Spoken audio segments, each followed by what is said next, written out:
Good afternoon. Good afternoon.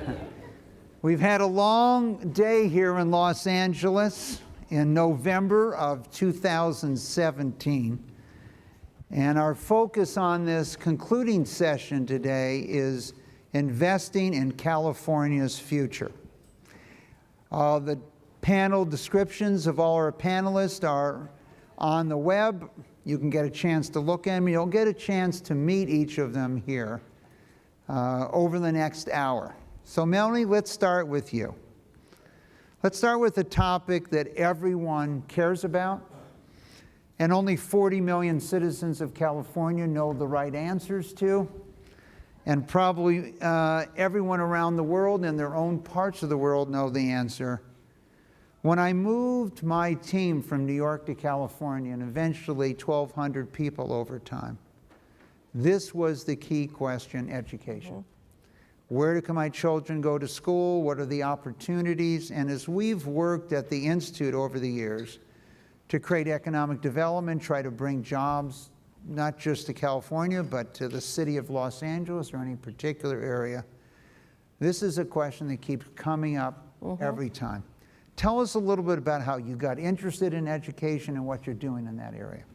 Thank you so much. And I'd also like to thank you, Mike, so much for focusing on this area. It is an area that is not focused a lot in conversation, and which is unfortunate because there's only one foundation to a house. And we seem to be putting up walls but forgetting about the foundation. And the foundation of everything is education.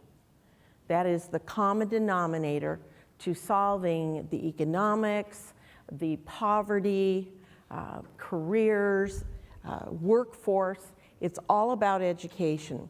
And I've always known that, but back in 2006, or 2007 actually, I had already looked for about 20 years to find an avenue to work with education, but in a different way. As a philanthropist, but we're looking for systemic change. We are systemically broken, and it's not enough to be putting Band-Aids on the symptoms of the problem. The problem has to be attacked directly. And so after looking 20 years, in 2007, came upon former Mayor Antonio Villaraigosa, who's also on the panel. You're here. And he had an initiative for doing something with education from a systemic standpoint. And I was very, very enthusiastic about this, as was my husband. It also represents a public-private partnership. The money is just not there in the state, particularly since Prop 13 and the fact that we're about 41 in funding in the entire United States of America. We're about number 41 in funding for education. And that's funding per student? Per student, per year, exactly.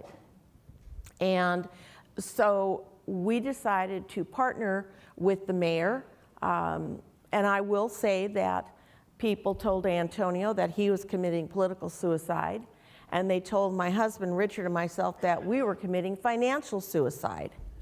So neither suicide was good, but you know, it came down to, and I think for Antonio, came down to the same thing it came down to for us. Would we rather not do it and just feel like, well, you know, it's just too risky? We decided that the bottom line was we were only going to be unhappy if we didn't try. It's been 10 years now. It's been an enormous, enormous success. And from a philanthropic standpoint, like the gentleman up here on the stage, if you're serious about investing in California's future, the impact investing model should be used in deploying the philanthropic dollars for very strong results. The Partnership for Los Angeles Schools now has 18 schools in its network. We are not a charter school organization. We work from the bottom up and the inside out, to make changes to the system itself. This could eventually become the national model of transformation. We are doing this for $675 per student per year in additional funding to what we receive from the state. So to give people a little measure, you and your husband have committed about $200 million to this effort? We've committed 50 the last 10 years. We just finished that pledge. We are doing another pledge next year. So let me jump to the mayor here. So Mayor, I know this has been central to your view. And when we came and thought we were taking care of all the needs of the people we moved to the state, at the end of the day, we underestimated the importance to young families of education. And it eventually led, a couple years later, in 81, 82, to the formation of the Milken Family Foundation as we look at this issue. And I think one of the things we learn in philanthropy is that no good deed ever goes unpunished. We learn that. And we also learn if no one is objecting, then you're probably not doing anything productive. No. So the two of you met, and as you look back over decades here, what have you learned about education there? Well, I've learned a lot. We've got a lot of work to do. When I became mayor, there was a 44% graduation rate. The town was fixated on the fact that I was the first. And what I said to this town was, the role of the first is not to bang on your chest and say how great I am. The role of the first is to open up the door for the rest. In LA, we had a 44% graduation rate. 1 out of 3 schools were failing. Out of the 700 plus schools that we had, only 89 of them were scoring at 800 and above when we measured schools. By the time we left, that 44% was 72%. It's today's, it's 77%. The 1 out of 3 schools failing was 1 out of 10 schools failing, and the 89 schools was 260. The partnership schools that we took over, the 18 schools, it was 20 for a while, but the 18 schools that we took over, they had a 36% graduation rate. They now have an 81% graduation rate. When the numbers come out, we think it's going to be over 84. These kids can learn.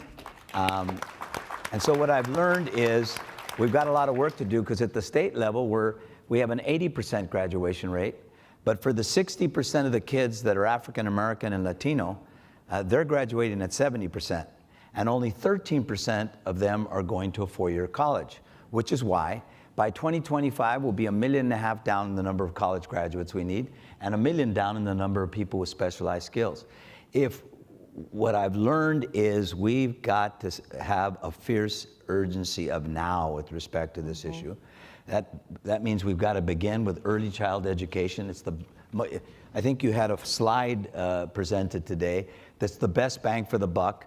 We spend more of our money in higher education, but the best bang for the buck is early child education, universal preschool, full-day kindergarten, because by the time they get to kindergarten, they're 3 million and 2 million, words down in terms of their vocabulary. So that's what I've learned. I've learned that at the state level, we're going to have to really double down on this issue of education so that we can grow together. 6th largest economy in the world, or 5th largest economy in the world. I just saw a new stat here. Depends on how the dollar is moving. Moving, right. So 5th largest economy of the world with the highest effective poverty rate in the United States. An economy the size of France, a poverty rate comparable to Romania. So I think both of you have shown us what a public-private partnership can do. So Steve, let me go to you for a moment here, and then we're going to go over to Dominic. You were the Chief Financial Officer of the state of California.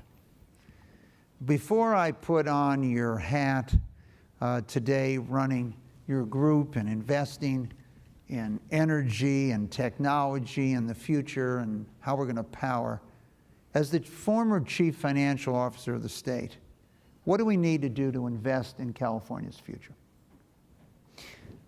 So first, let me just say, every one of you should be proud. This is the world's 6th largest economy. We're on a trajectory to pass the UK to be the world's 5th largest economy, and yet we have just over half the population of countries like France and England. That means, as a state, the average California is 2x as productive. That is an extraordinary thing.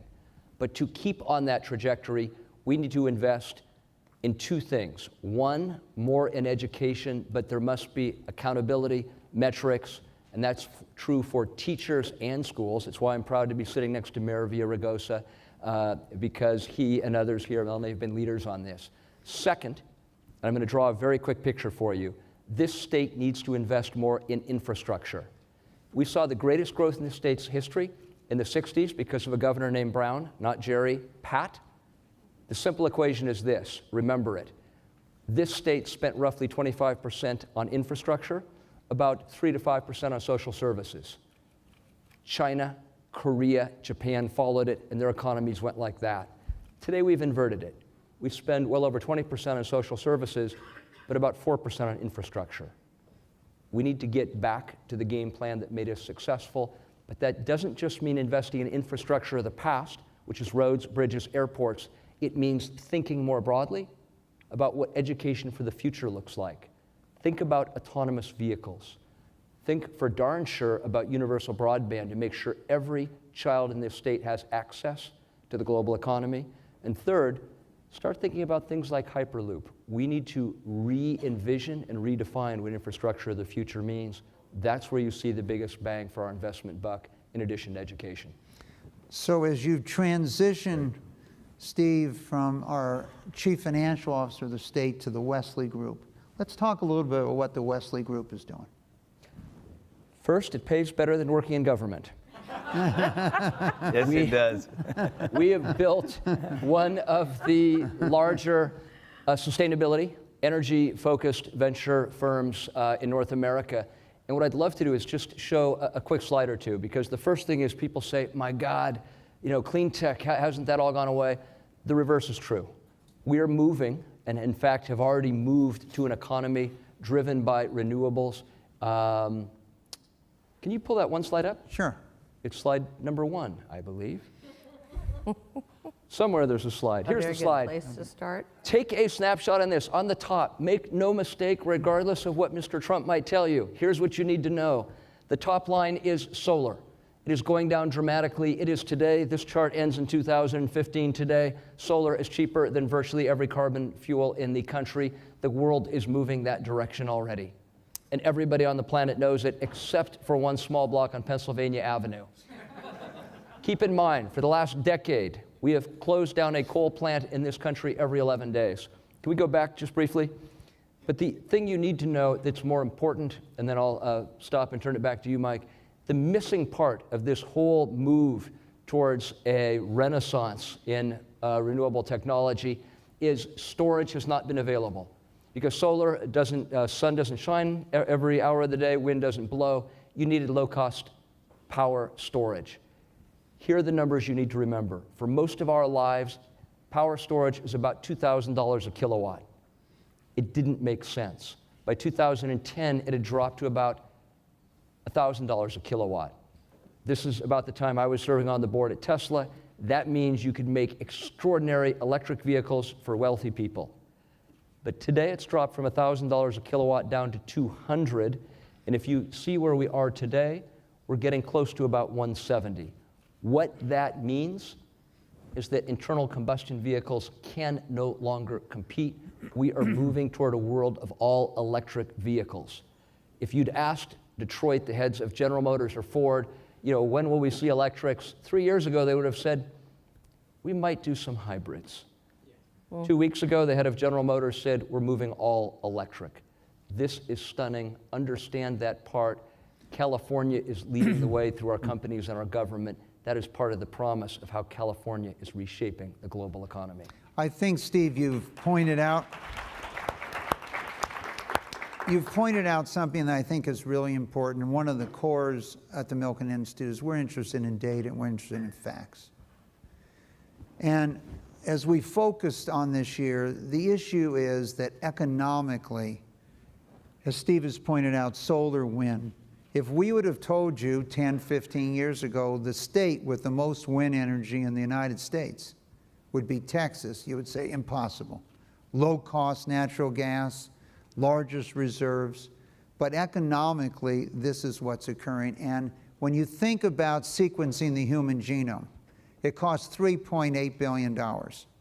Then it went to $1 million. And today, $900 and probably $100 by 2019. So every single person before you're treated is going to get your human genome read and probably your microbiome, so we know who you are biologically and can give precision medicine. The same dropping is occurring here. So moving here from a couple thousand to 170 and someday at 100, it's going to change it. And if you step back and say, okay, who is going to be the leader in electric vehicles? It doesn't take a lot of thinking to think in the United States it's going to be California, but in the world it's going to be China. If you were the leader in China, you have no choice. You do not have any choice. They are building the equivalent of a football field of solar in China today every hour. Yeah. Every hour. Now, we had an environment. Do you want people in your capital wearing masks as they walk around? You can't run events where you shut down all the plants and all the equipment and tell cars they can't drive in order to put on the Olympics. It doesn't work long term. So it's obvious that they're going to drive their environment by eliminating the internal combustion engine first. And with that, we should recognize this is actually a strength for California. 25% of everyone of Asian ancestry in the United States, of all 50 states, 25% minimum live here in California. It's only a matter of time before 50% of the world's economy rests in Asia, where they have 60% of the world's people. And so this strong relationship we have with the second largest country in the world economically, China, and the geographic distribution and the fastest growing ethnic group here in California are people of Asian ancestry. Dominic, talk about the relationships between Asia, particularly China, and the U.S., and how you've positioned your own firm and bank to take advantage of that, and how we as a state can strengthen the state in the future by these relationships. Well, Mike, you said it well. In fact, for my bank, if you look at it, it's called East West Bank. So we, I've been the CEO for the last 26 years at East West. And Half your life, Dominic, you've been a yeah, CEO. there you go. I feel like it's almost like 30. no, more than 50.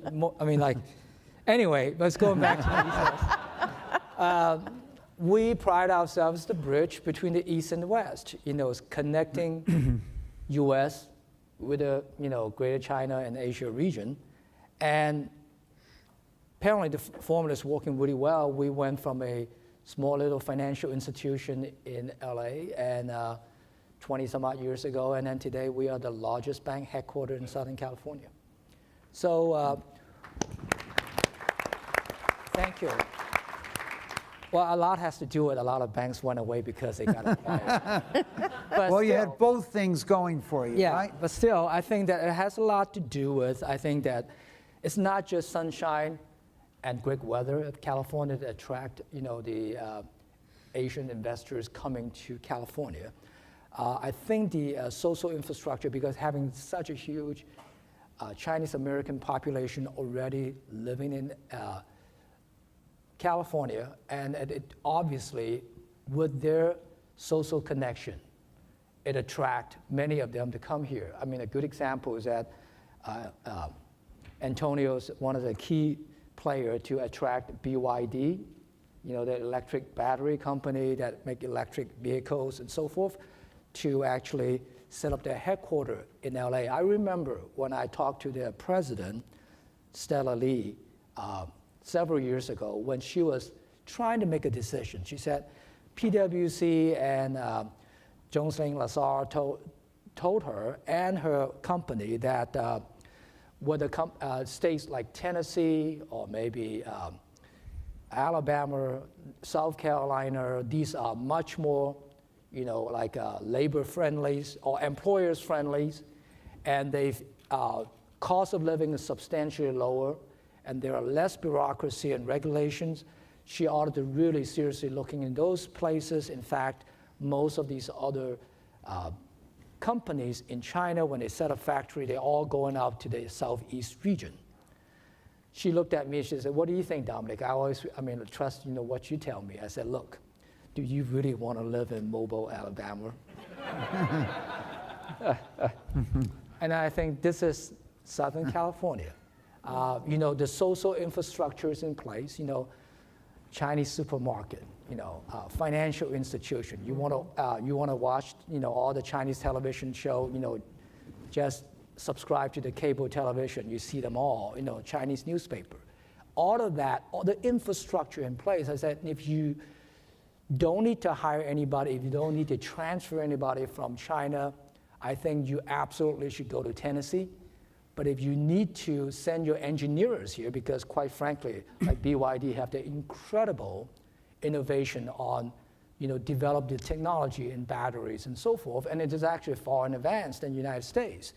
And I say, if you need to have these scientists, research and development folks to come in and help these folks here in US, in Lancaster, to help them to get things going, then you need to make sure this is a place attractive enough for them to hang around here.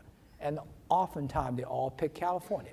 So from that respect, I think that what's really great going for California, it's not just that social infrastructure, because the Chinese Americans here, they can relate to these investors from China, but most importantly also, strategically, California is in high tech, clean tech, biotech. We're also in agriculture, and most importantly, content. When you talk about entertainment content, digital media content, California is the place that provide content to this world. So when China has 1.4 billion people who are developing better and better wealth for the last 20, 30 The years. rise of the middle class Exactly. in China. If you looked at, Deng Xiaoping since 1970s have started that, sort of experimental capitalism process, and then have lifted more than 600 million from severe poverty to now, middle class income. Folks who are out there traveling around the world and shopping in all those, Gucci and Coach, LV shops, So they're obviously creating. Just so let's underline that for the group. The average tourist from China spends twice as much in the United States today as the tourists from Europe. $7,000 per person. So it's like, if you look at Los Angeles, we have benefited tremendously. In fact, when we talk about trade deficits only count trade of goods. They never count trade of service. Mm-hmm. If you recall, if you look at California, we don't make any goods anymore. We mainly focus on services. Well, Apple might disagree with that, I think. Well, but that's another different issue. They make them in They Taiwan. make some of the parts here. That's another different issue, because as a CPA, I'm really into accurate financial information. So in that regard, like if you look at an Apple computer, no, I shouldn't say computer, Apple iPhone, only 5% of the Apple iPhone is actually made in China.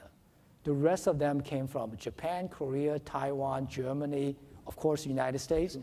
But the way that we account for trade deficit is that the last stop came from China, so the entire widget cost will be counted as that import coming from China. So that's what created this massive trade deficit. Apple alone accounts for $17 billion of trade deficit between US and China. But the fact is, only 5% of that 17 billion actually came from China. All right, But well, it's we poor are accounting. lucky we've heard from our accountant on the panel there you here so far today, but I want to. Can I touch on that? If there's any state that should be open to trade, global trade, it's this state. You know, we're the capital of the Pacific Rim. We have a border with Mexico and Latin America. They're two of our, China and Mexico are two of our biggest trading partners. So when you hear the noise from both Democrats and Republicans that somehow we shouldn't be in a TPP, that we ought to reject a NAFTA, no state would be hurt more than this state. When I brought Xi Jinping to Los Angeles, I brought him to Los Angeles for the following reasons. I said, we have the largest Chinese they were going to the Bay Area. And I said, why are you going to the Bay Area? And he says, well, they have a large Chinese population. I said, LA has a larger Chinese population than the whole Bay Area. Antonio, let me just check. Population. Last time I checked, aren't you running for governor? Yes, I am. I am sure but it was you important. feel as strong about Northern Now it's all California, Okay. right? But my point about that was, I'm speaking to the point that we move 44% of their goods. We're the #1 destination for their tourists. As you said, they spend double. How did we get there? In 2006, when we opened up a tourism office, we were getting about 175,000 tourists from China. By the time we opened the second one and I was leaving in office, we were getting about 650,000 tourists from China. We are connected to China, Mexico, and this entire Pacific Rim. Lastly, I want to say you asked a question. You said, who would have thought in 2012 that we would have been as focused as we are on climate change and particularly the green economy? Actually, this town did. Just so that you understand. In 2005, we said we would make LA the cleanest, greenest big city in America. We signed on to Kyoto, #1 American city to reduce carbon emissions, #5 in the world. We made LA a clean tech capital of the United States as a result of those efforts. We signed agreements to get completely off of coal by 2025. You wouldn't know that because you didn't see that in the newspaper of record, but LA did this before AB 32, before SB 32, before all of the standards that they were setting. We were moving ahead. So in this discussion about where we need to be around a green economy and around climate change, the epicenter of that discussion was right here in LA, your town. And in Northern California also, right? In Northern California, of course. So I think Started here. I think this is an important thing we should just spend a couple more minutes on as we think about investing in California. Whether it's the environment and technology through our leading universities in this state, whether it's going to be agriculture and what agriculture is going to be in the future, much of the new breakthroughs are in this state. A combination of the conservationist movement, environmentalist movement, and the nutrition and focused on what we're going to eat today from that standpoint, and at the same time saving water. So each of these issues are centered in the state. I'd like to switch, if we could here, to talk a little bit about healthcare. And today at this conference, on November 7th, 2017, here in Los Angeles, we presented some of the facts on obesity in America. And America is still the most obese country in the world. Less in California than the rest of the state, but the most obese. And we have, when we think about chronic disease, we pointed out that in chronic disease, between soft cost and hard cost, on just 7 chronic diseases, it costs the United States $3 trillion a year. And 41% of those costs are really attributed to obesity. So as we think about the opportunities to change the food chain as we know it today, and we think about the opportunities to deal with health and prevention, and we think about the cost of health care to the citizens of the state of California, this is a big issue. I'd like, if we could, to start with you again on this issue.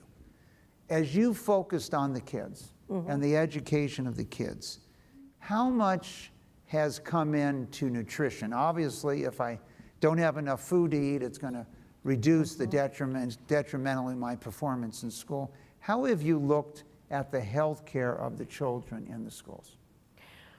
Well, the programs that the government provides for the lunch and breakfast programs, for example, they were finding that, first of all, 4 generations of my family were educated in LAUSD and received a very good education. You are a true native. I am a Because I know when I was native. moving people, if you were in LA for a week, you were considered a native. I'm a 3rd generation Angelino. I am a real So native. am I. But we had nutrition courses in our schools, elementary all the way up. That's long gone. And of course, the food that has been served in the schools to the children is absolutely dreadful beyond belief, just dreadful. So LAUSD, working with the partnership and the LA Fund at the time, came up with a program, Breakfast in the Classroom, because children would have to come to school early to eat the breakfast before they went into the classroom. Well, they weren't getting there for various reasons, and the meals were prepared. It was costing the district a lot of money, and when the meals were not eaten, the federal government was not reimbursing the district. So we were leaving about $40 million on the table every year on the food. And so we decided that it should be breakfast in the classroom. And so now, in many of the schools, the children go down to the cafeteria, bring the meals back. They're packaged in containers. It's much, much healthier food. And the containers have a lot of nutritional facts about the food on the, around the container, printed on the container, but in a very colorful, childlike way. And as Mr. Baumer was saying this morning, you know, education is the propellant, but I just cannot for the life of me understand how people don't see that there's no brain food going into these children, and then we expect them to learn. And so there are nonprofits out there. One is Peer Health Exchange that we support and is coming into partnership schools now to help our students with better health. I have been trying to figure out for 10 years, unsuccessfully I might add, unfortunately, how to get dental care into our schools for our little kids. A lot of our absenteeism is because of dental problems, pain. Our children, if they're not healthy, they are not going to be able to learn. They have to have good nutrition, good health, enough sleep, or they're not going to be able to learn to the capacity that we know they can. So you've been very focused on a nurturing environment. Yes. Many nonprofits like Communities in Schools have focused on bringing this in. And I just want to set this stage. Steve, I want to go to you in a minute here. We talk about technology and change, driverless cars. Excuse me, media, dramatic change, the pressure on newspapers, etc. But we should all recognize this dramatic change that's about to occur in the entire agriculture, the growing of food, the creation of food, due to the ability to sequence your microbiome and your genome and see what you're eating and what it affects. Almost all the large consumer products companies in the world fully recognize this today. The largest of these companies is Nestle. And you might remember that Nestle picked a person to be their CEO in the last year that was not coming up through Nestle. They picked a person from healthcare to lead Nestle. And so Nestle announced, okay, we're going to be a healthy company. And on social media, they started ripping into Nestle. Yes, they're a 360 company. First they give you diabetes, and then they're going to be healthy. I got a cure. Okay, 6 weeks ago, Nestle announced they're going to sell their chocolate division here. And so this movement has begun. Steve, I know you've been involved in some companies. Give us an example. Well, again, Our venture firm invests in companies that change the world, things like Tesla. We've invested in a food company called Revolution Foods. And the simple fact is this country is too obese. As Michael pointed out, it's one of the biggest drags on our economy. The way to fix this is not when people are 30 or 40 years old. It's too late, patterns are set. You have to get young people. The best way to do that is in the schools. So we invested in a firm called Revolution Foods, founded by 2 women graduates of UC Berkeley, started out serving 8 primarily African-American schools in Oakland, California. Today, they serve over 2,000 schools in 26 states. Healthy foods. The challenge is not can you help the kids in Santa Monica or Beverly Hills or Palo Alto. It is can you get into the tougher districts, the places that can only subsist on the federally reimbursable rate costing lunches. That is what these 2 women have figured out how to do, is to put a healthy food on the table at roughly $3. They've become hugely successful. The firm should do close to $200 million in revenues next year. But the challenge is to go from the not-for-profit world to make it profitable, because that's when you can really explode the growth. That's what these 2 women have done, and you'll hear more about this company. So a couple weeks ago in October 2017 in DC, we had a conference that you can watch on the web at the milkeninstitute.org on precision health. And you have the largest companies, PepsiCo, Nestle, Unilever there, but you also had 30 or 40 of these new companies using technology, most of which are headquartered in the state of California. Let's turn to even the bigger issue, Antonio. So, Mayor, we are focused on the cost of healthcare. It's obviously a debate that's going on today. How are we going to pay for healthcare? How are we going to deal with the cost of healthcare? We can have a substantial event measured in trillions of dollars if we can get people to eat healthy, take care of themselves. But right now, today, this is one of the central areas in our country, and I know there's a lot of debate of how it should be handled in California. What are your views on this subject? Well, I think your point about prevention is an important one. Diet, nutrition. I've gone to more and more of a plant-based diet, primarily to be healthy. I want to be around for a long time, and with respect to healthcare and the cost of healthcare in the state, we're looking, if the Trump proposals, the Senate or House proposals, anywhere from 2 to even 5 million people currently on the ACA or on Medi-Cal could be without that health care.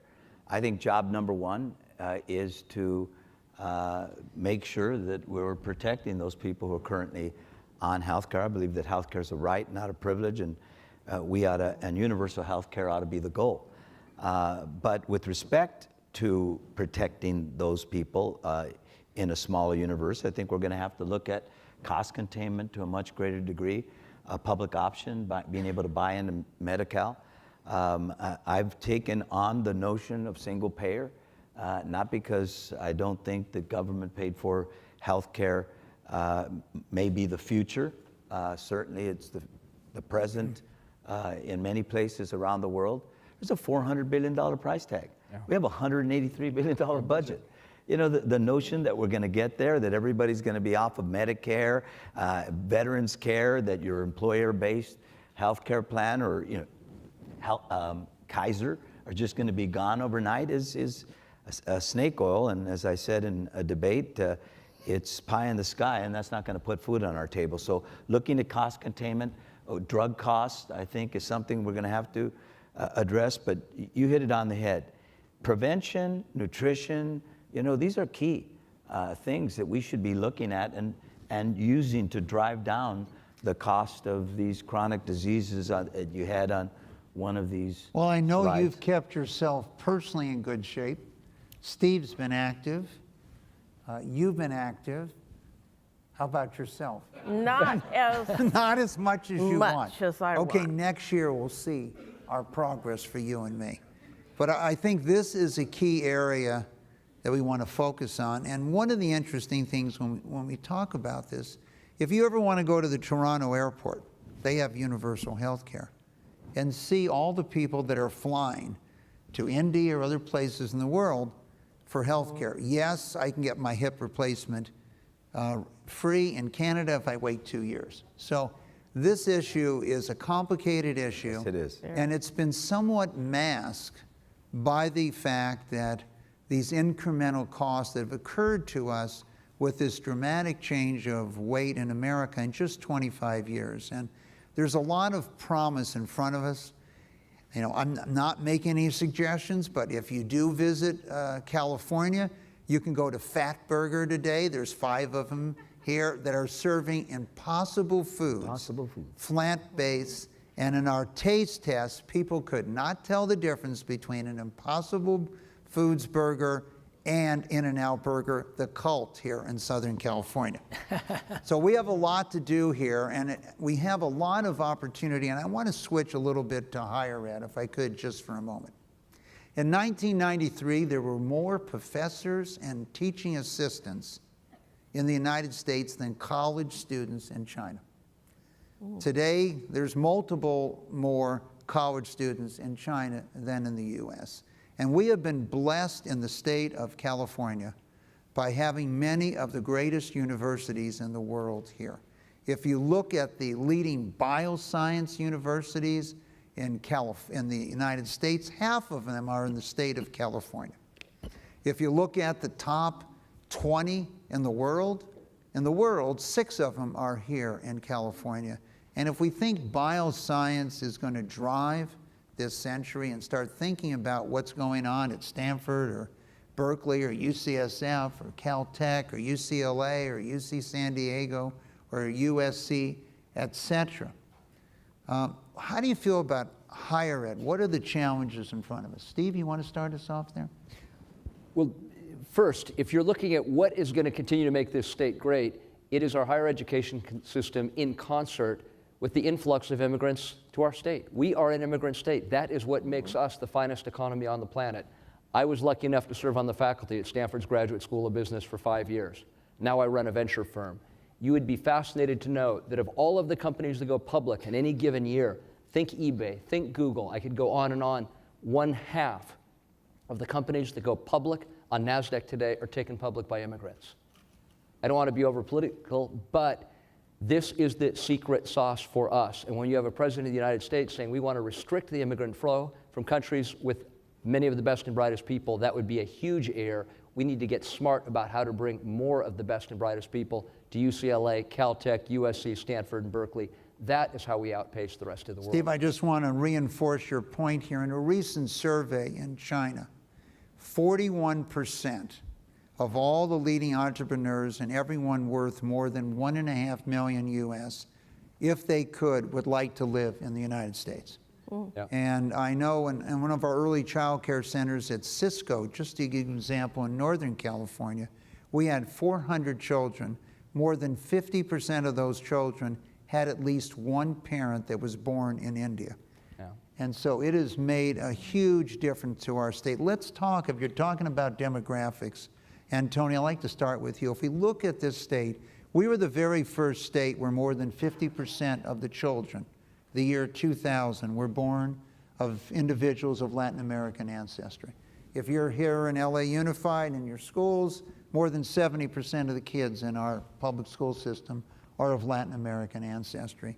And we have put up over the years, if you wanted to be in residential real estate in California, you better be able to speak Spanish or Chinese if you want to have a big future, in that we've gone from the Smiths and the Millers to every surname of the top 10 home builders in the state of California are either Asian surnames or Latin American surnames. So today the majority of people in the state of California are either of Latin American ancestry or Asian ancestry. Antonio, how do you see this issue? How do we keep our state together? And how do you see our relationships with Latin America, Mexico, et cetera, with this change here in California? Another stat, well, first of all, 67% of LA comes from Asia, Africa, or Latin America. 44% foreign born. I think the number for the state is 34%. Yeah. You said it, it's not just in tech. There are a number of industries where immigrants and the foreign-born are, populated in great numbers. And Agriculture, obviously. being one. agriculture, service economy, construction, their hospitality. But, I think that's why when I shared the statistics about the 60% of our kids in our public schools, who, if you see one of these slides, Which the kids one would under you- five, the kids under five. Let's put that slide up, because I think not only the people here in Los Angeles, but around the world, as you think about America today, would be really quite surprised about what percent of the population is of European ancestry under 5. So 75% of the kids under 5 today are, from Asia, Africa, or Latin America. So when I gave that other statistic, that the 60% today that are in our schools that are graduating at 70%, and only 13% of them are going to college, that's why it should be important to all of us. I had a son that went to Princeton, a daughter that went to SC. All of us have kids that have gone to college. If we are not nurturing and developing these, investing in them from early child education, and you had another slide, that's where you get the greatest bang for the buck. I agree. We've got to do a lot more in higher education. But where are we going to get the bang for the buck in the future? Early child education, universal preschool. This is the key to making sure that we can graduate these kids, they can be college ready, and they can go to institution of higher learning. So while it's important To reinforce the point Antonio is making here, $1 invested in a 5-year-old Yes. gets you the Right same results as the $3 invested in a 15, $5 at 21, and $10 at 30. And this is the work of a Nobel Prize winner, James Heckman, University of Chicago. So I believe our path is we're going to chart a different path from the noise that you hear in Washington. We're going to show the world that you can come from every corner of the earth with your hopes and your dreams. You can make it no matter what your zip code is. But we've got a lot of work to make that happen. I just want to go to Dominic for a moment. A few years ago, Dominic, I know you invited me to speak to the Chinese American Association, Business Association, and what struck me that night is if you were wearing a blindfold, you couldn't differentiate whether the people were Chinese Americans or Chinese nationals or had come from China or whether they had come from Scotland or the UK. They were talking about their college football teams and the competition today, and just how much a part of our society that group, one, how successful they were, and how much part of the society was. Well, I think that obviously, folks that coming from all different part of the world, including folks that are coming from Asia, they came to U.S. because they aspired to fulfill this American dreams. Mm-hmm. So they came to the United States because they want to be American citizens. So in that standpoint, I think California is an ideal melting pot that we have people coming from all different parts of the world. We have the largest Korean population, in LA outside of Korea. We have the largest, obviously Filipino population, largest Thai population, Persian population outside of those countries. And probably the largest El Salvadorian, exactly. Nicaraguan, Honduras population. Armenian, Persian, list goes on and on. And I do feel that it is not at all an issue. Oftentimes people look at, the ethnic diversity will cause friction. I do feel that friction usually comes from financial challenge and also educational challenge. Mm-hmm. When you have challenge of finding good food and shelter, and the other way is that if you're not getting a proper education, oftentimes the ignorance will cause a lot more friction. But if people are well educated and we find ways to actually get good jobs, the dynamic change. And I do feel that, what we just talked about earlier from the biotech, the higher education, and high tech, clean tech, and all those things, and of course, Hollywood, with contents, barring Harvey Weinstein. All of those things are very, very exciting in terms of looking at the prosperity of California for many years to come. But I think the key issue, and that Melanie and Antonio talked about, and Steve also covered, is that if we do not take care of the educational challenges that we're facing, because yes, we have plenty of great universities here throughout California, but are the kids coming out from high school ready to go to these schools? Right. Even if we just say that, you know what, we're going to go through whatever allocation method that we do that push you guys up there. Say, shut out the out-of-state students, just give it all to Californians. If the kids in California from the high school are not well prepared, they can go to college. They're still not able to graduate. They're still not going to be able to get a good education. And that's, I'm just talking about right now, basic education. Getting a basic humanity degrees, getting a basic science or basic engineering degree. The challenge that will come, which will come very soon, that is that between US and China, artificial intelligence, robotics, is going to take away a lot of the jobs. We always used to worry about, if people, come out and not having a science or engineering major, how are they going to find jobs? I'm going to tell you right now, even the kids who graduate from Berkeley with an engineering degree may not get a job in the future because of the incredible advancement of robotics and artificial intelligence.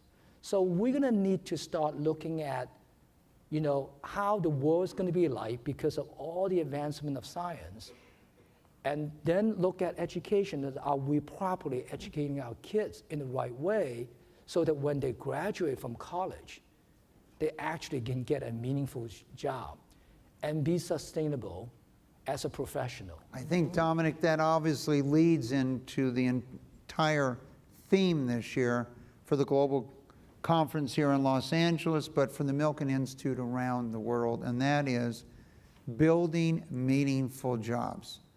And Steve, I'm going to go to you right now, but I want to move. We've looked at energy, environment, food, health, agriculture, healthcare, education, infrastructure, immigration.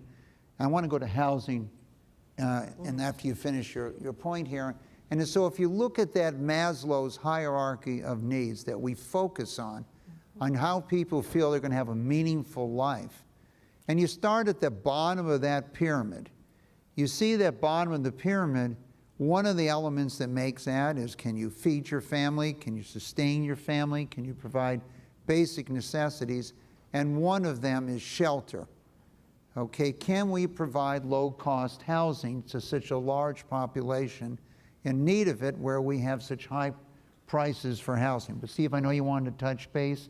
I'd like to now, after that, go a little bit to access to capital for housing. Let's get to the area you wanted to cover. Good God, let me cover both quickly.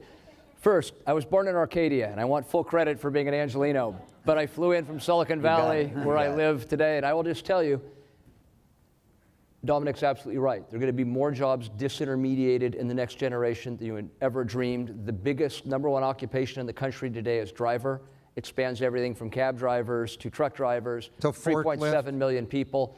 Those jobs are going away due to autonomous vehicles faster than you think. If you lived in Silicon Valley, as I do, you would see them on the road today, and they are coming fast.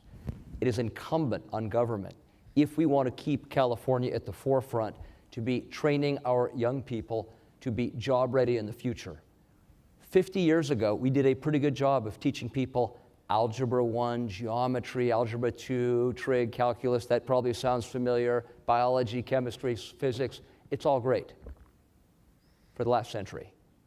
For the next century, we need to be teaching app design, computer programming. It cannot start in college or even high school. It must start in grade school. Robotics. Universal pre-K, essential, but we need to give people the building blocks to do this. We can do this in California today, and I will tell you right now, no place is better prepared to be successful at training our kids to be job ready in the future than California. On the housing issue, I'm going to say something incredibly apolitical here. We underbuild in this state worse than any other state in the country. Flat out, we need to build more housing. Ironically, we restrict the housing that is built here for a number of reasons. The largest is NIMBYism. We need to be building more housing starting tomorrow. It puts people to work. It brings the cost of housing down. It gives people security. It anchors them here. There are common sense ways to do this, but it all starts with rezoning and having strict requirements that every community build their share of affordable housing. Antonio? You know, in the middle of recession, when we were facing bankruptcy in this town, we put $100 million in the housing trust fund. We leveraged $1 billion to build 20,000 units of housing in this city. The state has got to put a housing trust fund together that leverages tax credits, that brings back redevelopment. We lost $1 billion when the state was, balancing the budget on the backs of cities and counties. They took away $1 billion for housing and economic development in the middle of a recession. We're going to bring it back. We've got, you hit it right on the head. We're going to leverage and incentivize cities to put their own money up, like LA's doing, and San Francisco's doing, and Oakland's doing, and San Jose's doing. But they're going to have to do the following. They're going to have a plan for homeless housing, a plan for workforce housing, a plan for affordable housing, a plan for transit-oriented development. Of the according to McKinsey, the 3.5 million units of housing that we need in the state just to keep up 3.5, 1.2 million of it's going to come from transit-oriented development. And finally, we need to do the following. We've tried now a couple of times to do exactly what you said, to force those cities. There's been a lot of pushback. We've been unable to do that. What someone came up with, I think a great idea, we ought to have a cap and trade program by region. And if that city refuses to participate and put up their own money, if they're not incentivized by the state money that they could get, then they're going to have to put money in a kitty so that we can build that housing in the region. Those are concrete ideas.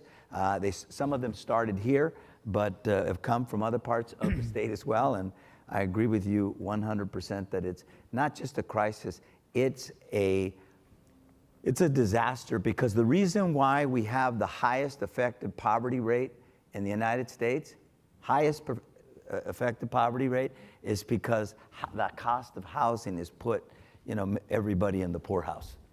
All right, let me... Oh, the last thing. We got to address our approval rating. Everybody, CEQA's broken. Anybody, the fact that I got a CEQA exemption for a football stadium. Why can't we get it for affordable housing? It costs too much. Yeah. It's too Byzantine. It takes too long. You can sue all the way. So that's the other thing they'll have to do to get state money. They're going to have to shorten that approval process. All right. We're now going to move to what's commonly referred to as the lightning round. Okay, so we've covered a number of topics. We're now going to have short answers. Okay. And we're going to go from my left to the right. Okay, Dominic, how can public and private sectors work together more effectively? I think that one thing that they can focus on maybe for California is on infrastructure. I think that the private sectors can offer a lot, in helping to build, the 21st century, California, and which obviously, many of our infrastructures are dated, in either the 19th and the 20th centuries. Is outdated, as Steve had talked about earlier. And this is, when it comes to infrastructure, obviously, it has to get into the public domain, but I'm very leery about having just public servants to do that kind of work. So having the two combined together, I think will be Melanie, great. How can public and private sectors work together more effectively? What have you learned? Learned a lot in the last 10 years, and in view of the fact that California is where it's at in per pupil funding per year for public school education, K through 12, it is important to do the public-private partnership to fill in the gaps. The gaps are numerous, and they really need to be filled in. And philanthropy has the opportunity to do that. But philanthropists have to recognize the systemic breakage that needs to be repaired and understand that it is about that impact investing. You're not going to get any more impact for your dollars than you will with education, because the students, once they're educated, I have one family in our schools, they have 3 children. Mom and dad never went past the 6th grade. The oldest child graduated summa cum laude in engineering from Harvard. Just recently, in June, graduated Stanford with his MBA. Middle sibling graduated from Cal State Long Beach and was student body vice president. Youngest member of the family is in his 3rd year at UC Berkeley in math.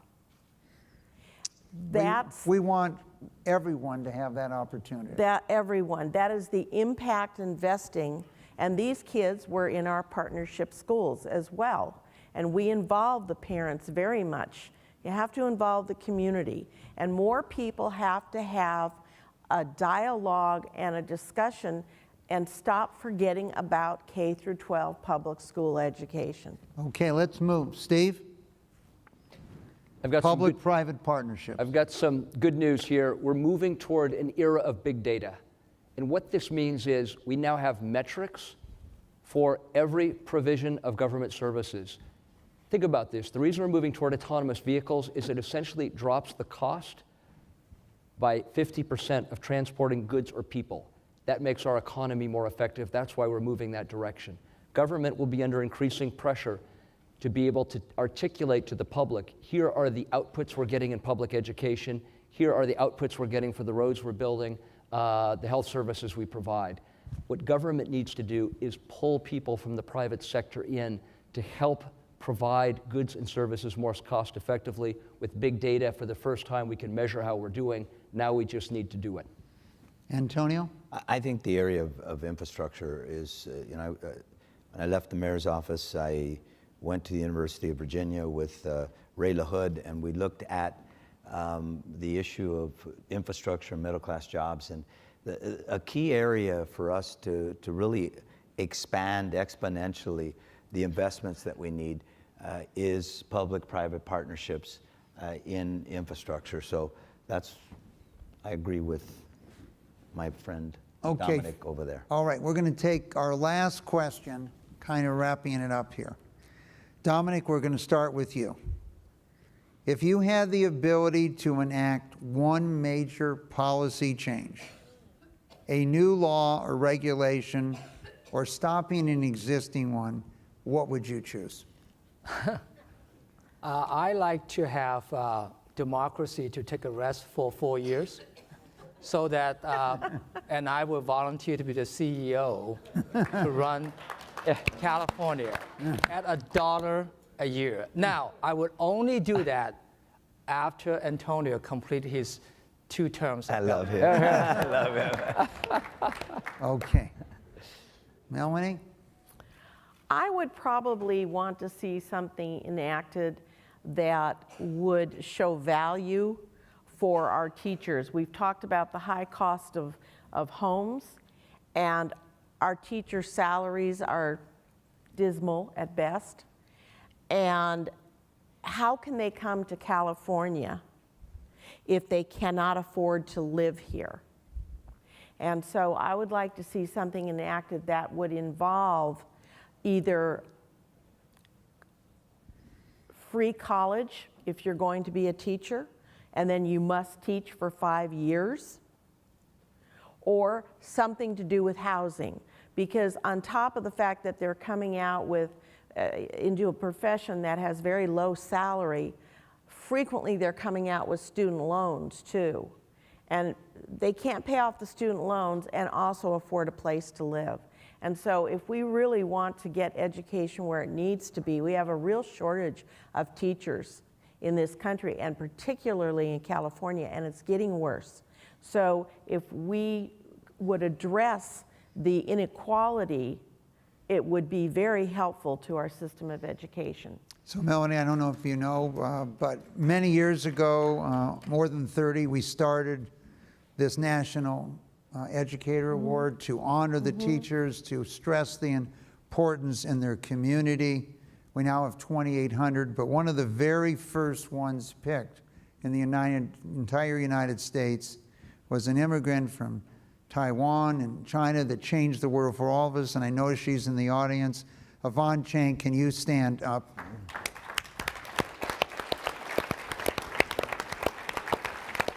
Yvonne has changed the world as the principal and educational area for her group and really made a change, and I don't think we recognize.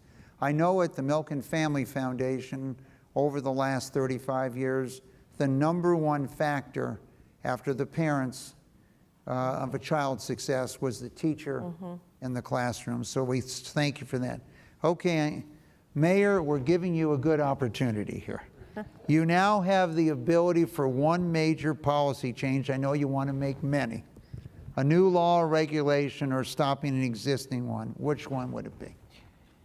It would be to give every child in California the same opportunity to a great education that people with means and the affluent have, and it would start with early childhood education. I think we've got to ensure that these kids get the same shot that we did. We're the largest economy in the world. And let's talk about your family. You had a son at Princeton, daughter at USC. Daughter at FIT. Tell us a little bit about your parents for one moment.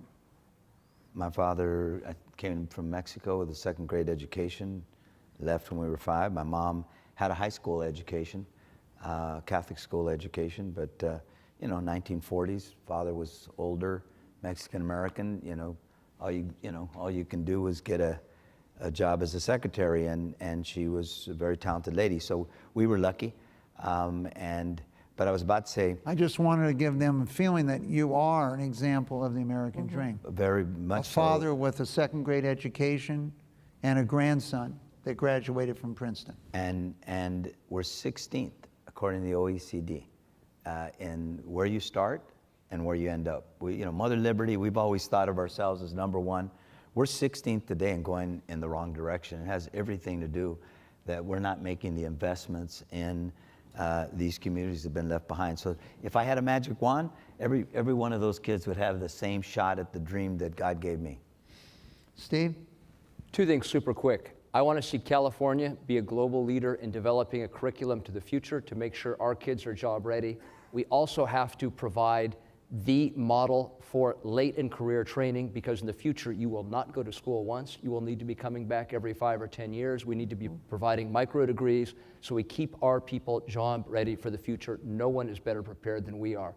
Second, there's one thing that we are known for, and that's innovation and technology, but we have actually been the innovators in reinventing democracy. When I was state controller, I crossed party lines, worked with this Austrian guy. We got these 2 things passed: open primary and universal third-party redistricting. If the rest of the country could do those 2 things, our Congress and our federal government would work better than any country on the planet. They should learn from California. Thank you, Steve. So we've heard a lot of things that we need to do, and the exciting thing about California is they are doers. If you study history, almost 70% of everything that happens in the United States of America starts right here in the state of California. And we sometimes forget, Dominic and others have helped us remember, of this amazing state and this amazing country we're part of. The diversity of our population, the change of face in California peacefully that's occurred that almost any other country in the world could not achieve. So we thank you, and we look forward to a successful opportunity of investing in California's future. Thank you for joining us.